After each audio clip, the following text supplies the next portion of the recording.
வணக்கம்ப்பா.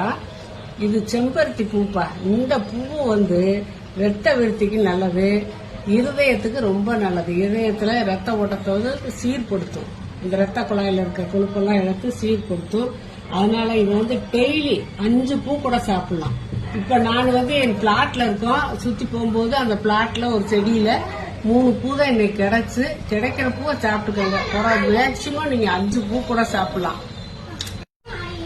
இதை டீயா போட்டு கூட சாப்பிடலாம், பச்சையாவும் சாப்பிடலாம். எல்லாருக்கும் டீ போடுற ஒரு இது இருக்காது. ஒரு அவசர ஆத்திரமா காலை நேரத்துல இருப்பாங்க. காலையில வெறும் வயிற்றுல சாப்பிடறது நல்லது.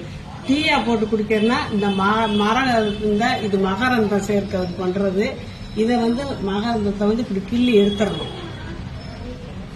இப்படி கிள்ளி எடுத்தா இதுல இந்த தேனி வண்டு ஏதாவது தேன் எடுக்கிறதுக்காக ஏன்னா இது ரொம்ப கலர்ஃபுல்லா இருக்கு இல்லையா, அதனால தேன் எடுக்கிறதுக்காண்டி உட்காரும்.